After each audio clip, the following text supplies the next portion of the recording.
investigation into the rights of pregnant prisoners is prompting new legislation. We talked to one state lawmaker who is working to make sure what happened to one mentally ill pregnant woman never happens again.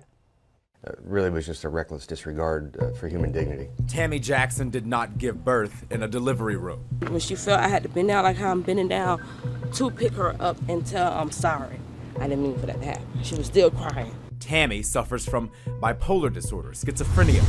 She was alone last April when she delivered her daughter in a jail cell at the North Broward Bureau. The wrong that happened here was a woman was left in isolation for several hours and made to give birth on her own without medical attention.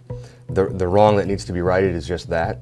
18 states have laws on the books that prohibit or restrict the shackling of pregnant women, Florida among them. Florida State Senator Jason Pizzo has introduced new rules that would go even further. But in this sense, we're going to be amending many of the statutes that apply to both the conduct of correctional employees, also the medical portion. Isolation would only be allowed in extraordinary circumstances. Officers and medical staff would be required to document and report the reason for that confinement. That determination would have to be reviewed daily. Physical restraints may not be used on pregnant inmates or during postpartum recovery, except in documented extreme circumstances, which would also have to be reported. If you believe that all life is precious, solitary confinement is torture. Trey Johns is a criminal justice organizer with the New Florida Majority and Dignity Florida. We haven't had scores of dangerous pregnant women taking over jails. John's organization called for change after Tammy's incident. We wanted to try to come at it from all sides.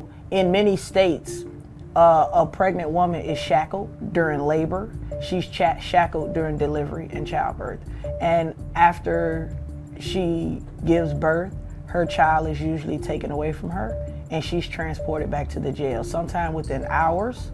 Maybe, if she's lucky, a day. The new proposals also allow incarcerated mothers more time with their babies, as long as there's no immediate health or safety risk. It's just to ensure that there's a modicum of decorum and practice and method that I don't believe that women and men serving time is all about punishment.